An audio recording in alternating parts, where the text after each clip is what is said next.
Banco Central no fue gratuito, llevó a un Banco Central cada vez más debilitado, que generó también la huida del peso, que la gente quisiera tener dólares, y que la gente huyera del peso, en un contexto en el cual además en ese tiempo el déficit fiscal en el que había ya desde 2009 llevó a que el kirchnerismo se financiara cada vez más con emisión monetaria. O sea que era un banco central que cada vez inyectaba más pesos en la economía y la gente se los quería sacar de encima.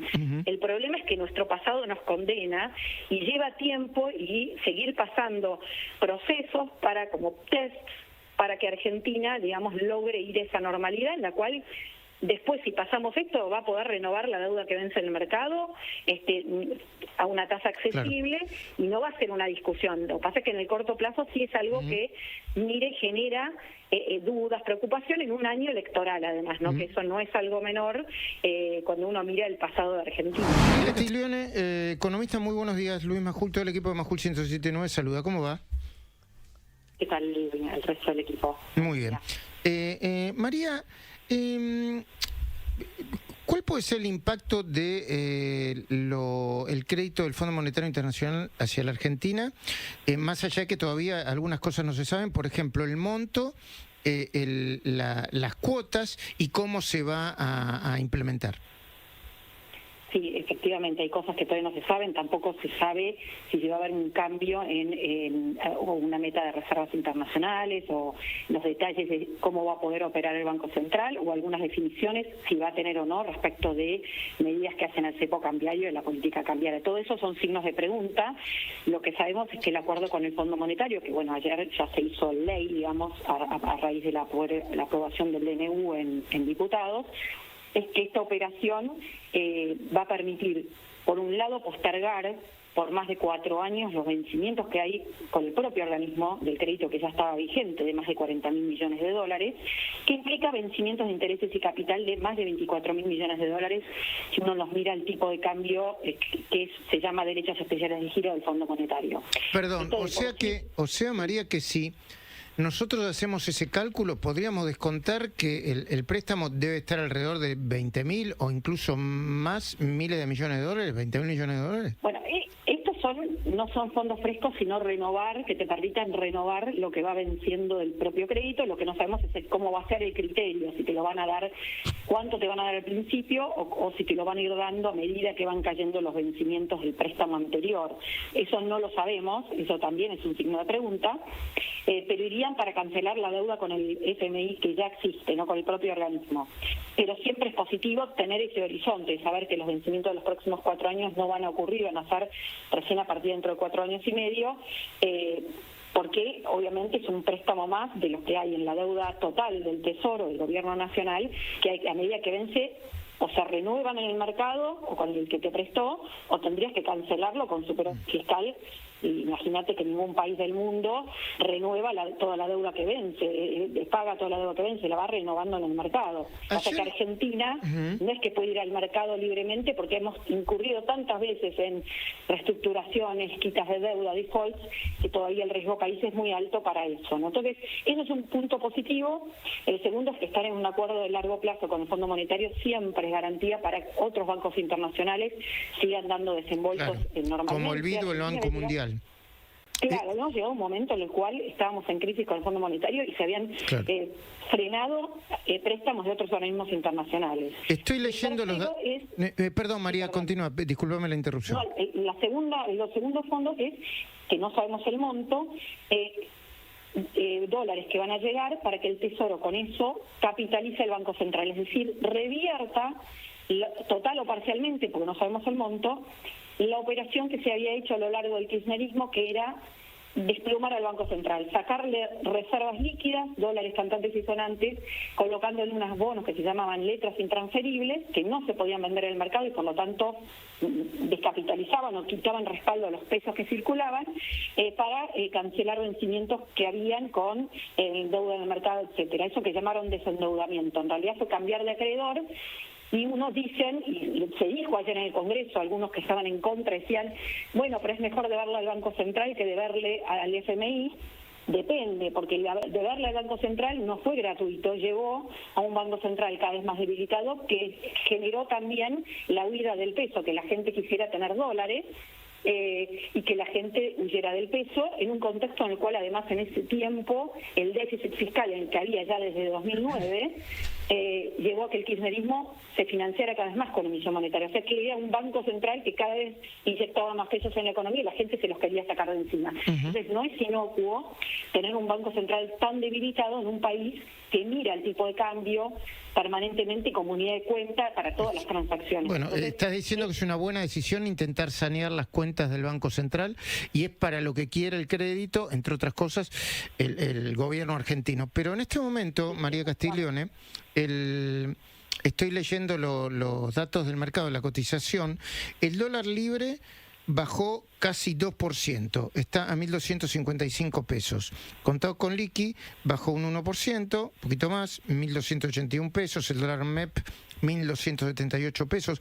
Bajó el riesgo país, y ahora está en 762 puntos. Hay en Infobae una nota que dice: empresas de los Estados Unidos en la Argentina celebraron el respaldo de diputados al acuerdo con el Fondo Monetario Internacional. Lo que pasó en los últimos días de volatilidad no era una corrida ni nada parecido, ¿no? Porque a mí me decían ayer desde el gobierno que los fundamentals del programa económico siguen firmes. Superávit financiero, uno de los 5 países del mundo que tiene superávit financiero. La relación entre PBI y deuda sigue siendo interesante y no alarmante, y me dan otros datos como el índice de precio mayorista, que creo que estaba en 1,6 y que preanunciaba que en algún momento la inflación va a empezar con 1. Bueno, efectivamente, el programa económico ha logrado, y sobre todo lo que planteaste vos al principio, el equilibrio fiscal es fundamental, ha sido un cambio, te diría, muy relevante respecto a otros programas de estabilización de Argentina, donde tenían la idea de ir bajando a llegar al equilibrio fiscal, pero en forma gradual, y este programa arrancó desde el momento cero con el equilibrio fiscal, en parte porque Argentina estaba con alto riesgo de llegar a una hiperinflación, ¿no? La gente, había cada vez más pesos en la economía, y seguir con déficit fiscal, si nadie te quiere prestar, significa que lo tenés que financiar con más emisión monetaria y no menos. Y se ha trabajado mucho, no solo en los flujos que tienen que ver con esto, sino también en trabajar en estos pesos que tenía retenidos de déficit viejos, no pasados. Entonces ese trabajo se hizo, y los números, digamos, son datos de la realidad, ¿no? El tema de cómo viene la inflación, la actividad económica, el resultado fiscal, y esto es un cambio muy relevante que generó también un cambio positivo en expectativas también de la gente, no solo del mercado, pero obviamente Argentina todavía está en un esquema de transición hacia terminar de normalizar todo, y esto significa algún día no tener lo que se llama cepo cambiario. A mí me parece que obviamente lo que pasó ayer tranquiliza el mercado, pero sigue habiendo todavía preguntas que se van a terminar de responder cuando se termine de aprobar el acuerdo con el fondo y nos digan, tengamos la información de qué es lo que finalmente tiene la letra chica de cuántos fondos van a venir para cancelar lo que se llaman letras intransferibles y capitalizar el Banco Central, y si va a haber un cambio más rápido en medidas que todavía no afectan al cepo o alguna modificación en la política cambiaria. Como no sabemos eso, el ministro tampoco lo puede aseverar porque es información confidencial, esa ansiedad genera volatilidad también. Claro. Entonces, eso probablemente persiste en el corto plazo, porque obviamente si uno sabe que el dólar oficial va a correr al 1% todos los meses, la tasa de interés implica una tasa en dólares, entonces decisiones financieras de corto plazo son las que han cambiado en estos días, ¿no?